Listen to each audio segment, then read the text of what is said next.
Tangerang. Udah saya bilang, kan kalian duluan yang mau bikin penolakan. Saya tantang, kalau nggak usah nolak-nolak, langsung aja adu satu lawan satu. Langsung maju berhadap-hadapan. Polisi, tentara, nonton aja. Lihat siapa yang mati. Pertama, kami hadir ke sini tujuannya mendukung moral dan moralnya bapak-bapak polisi yang ada di Polres Metro Tangerang Kota. Jadi, insya Allah Ansor Banser siap mendukung, siap mendoakan Bapak Kapolres dan jajaran untuk menyelesaikan kasus ini sesegera mungkin.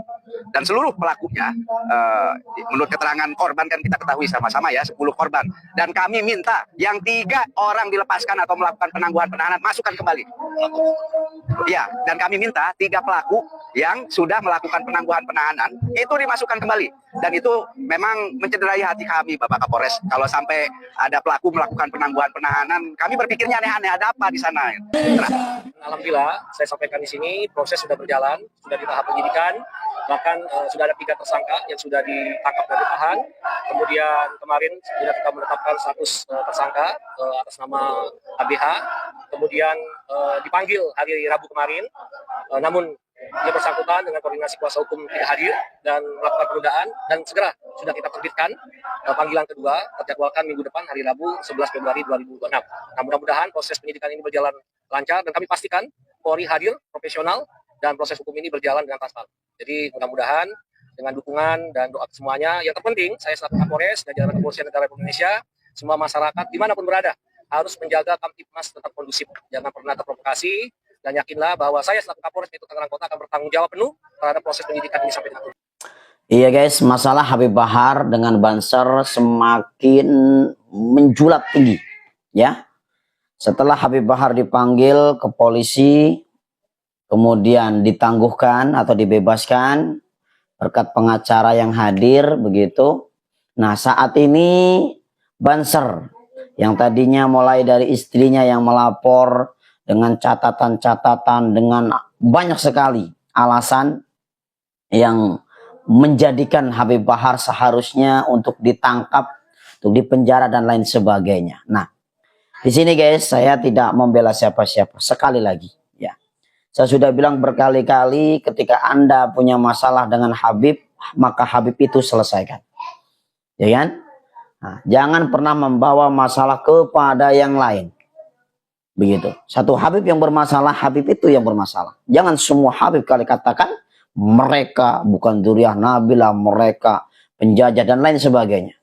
Ya, dan saya nggak ada urusan dengan Banser karena teman-teman saya juga Banser, begitu ya. Artinya di sini saya nggak bela Banser, saya nggak bela Habib Bahar. Cuma guys ya, berdasarkan cerita yang disampaikan oleh Habib Bahar, ini Habib Bahar nih, ya kan, ketika berceramah, Anda sudah lihat videonya pasti, nggak perlu saya sepilin lagi kan, bagaimana WA yang dibaca oleh Habib Bahar dari grup itu, dikatakan Bahar demit, sudah datang ketua, begitu kan, lapor ketua, ingin apa namanya, ya ingin merancau ya, ingin merusak acara Habib, bukan hanya merusak, tapi yang disampaikan oleh Habib Bahar bahwasanya ini sudah direncanakan. Direncanakan oleh mereka. Wallahu alam ya, saya tidak nyebut masa dan sebagainya. Tapi apa yang dikatakan oleh Habib ini ya, Habib Bahar ini ya, meskipun nggak menyebut Banser waktu ceramah itu, dia mengatakan ya tadi di HP-nya sudah tertera ada grupnya bagaimana ya untuk apa ya, menghabisi bahasa kitanya Habib Bahar tersebut. Sehingga ya tadi bukan Habib Bahar yang nonjokin begitu kan secara cerita. Tadi kan mungkin Habib Bahar bagaimana kan, nggak ya sekiranya saja. Cuma ya dari anggota ataupun ya pecinta Habib Bahar yang tidak terima. Begitu ya. Nah, itu cerita dari Habib Bahar yang ada di lapangan dan beliau melihat catatan WA bagaimana Habib Bahar sudah direncanakan oleh mereka ya sebelum kejadian itu. Sehingga apa? Keputusan dipakai oleh Habib Bahar, keputusan yang diungkapkan oleh adiknya Habib Bahar, kemudian diucapkan ulang oleh apa namanya itu pengacaranya Habib Bahar, apa? Ya, saya ini korban. Kan begitu. Ketika Habib Bahar menerangkan, ketika ada orang, ya kan, maling ke rumah kita. Maling bawa pisau, misalkan. Nah, kita mau nyelamatin diri. Bagaimana yang terjadi? Terjadilah adu hantam. Kenapa? Karena yang menyelamatkan diri. Tapi yang terjadi apa? Yang ingin menyelamatkan diri, begitu ya, malah dilaporkan. Itu kan ada kan cerita begitu tuh. Saya nggak nyambung ke situ ya. Jadi cerita yang disampaikan oleh Habib Bahar itu menurut logika yang saya sampaikan, Habib Bahar adalah korban. Ya kan, catatannya ada, grupnya ada. Jadi bagaimana? Ya benar apa yang dikatakan oleh Habib Bahar, bahwasanya korban, begitu kan, seharusnya melaporkan, ini malah dilaporkan. Kan lucu begitu. Nah, ini Habib Bahar ya. Jadi wallahu alam dari keputusan di polisi ya, meskipun polisi sedang tetap mencari data-data dan lain sebagainya. Yang kedua, untuk Banser ya. Jadi Banser ini sekali lagi ya, saya bangga dengan Banser. Kenapa? Pejuang, pembela, penjaga para kiai, penjaga para habaib. Ingat ya, penjaga para kiai, penjaga para ulama, penjaga para habaib. Kenapa? Karena di sini pun banyak Banser. Kawan saya Banser, baju saya Banser, bukan Banser lagi, apa namanya itu, Ansor. Ya, nanti aku sepilin deh kalau ada yang komentar ya. Nah, jadi apa namanya itu, ulama, habaib, kiai itu satu kesatuan, begitu ya. Ini nggak nyinggung kemana-mana saya. Jadi Banser itu memang pejuang NKRI harga mati. Bahkan saya sering ceramah di hadapan para Banser. Kenapa? Karena hati saya sama seperti hati mereka.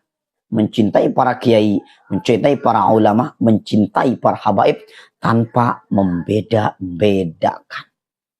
Nah ya, sampai di sini Banser memang sebagai penjaga NKRI luar biasa.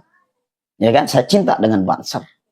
Ya kan? Nah, yang menjadi pertanyaan di sini guys ya. Jadi banyak komentar-komentar yang tidak saya sepilkan sekali lagi. Saya langsung to the point aja ya.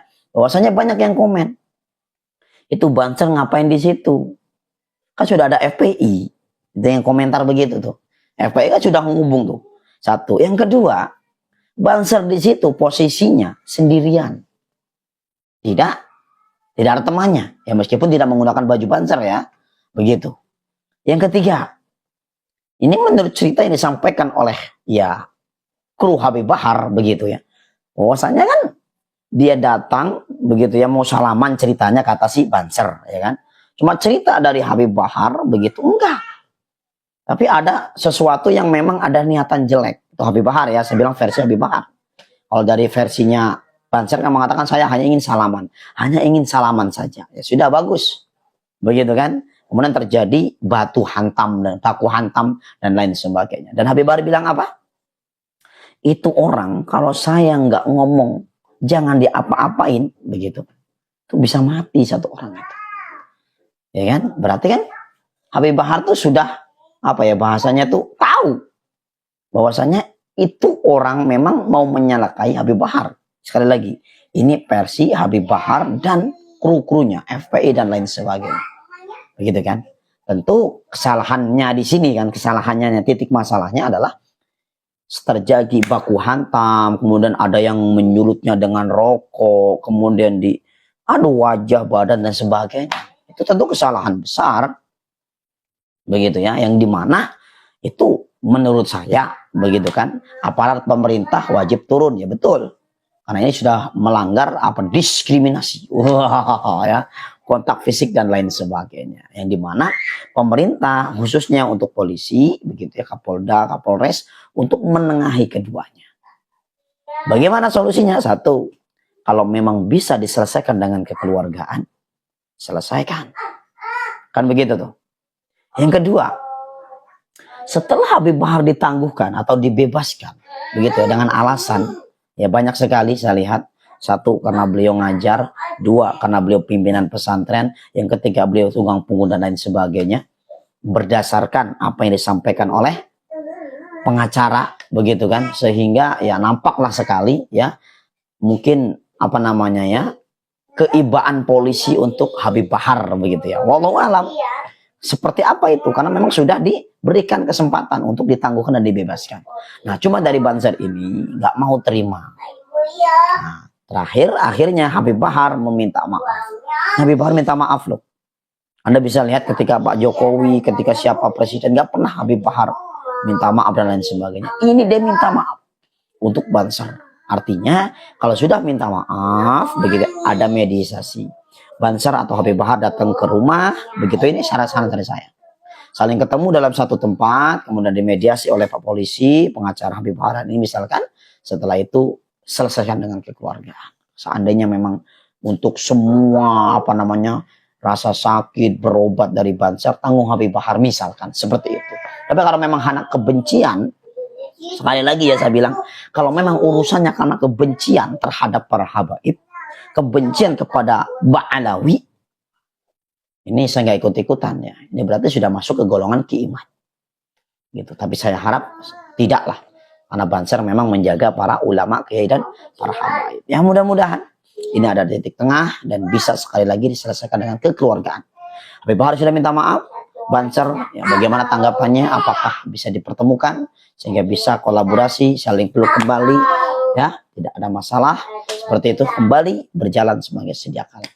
Begitu. Terima kasih. Assalamualaikum.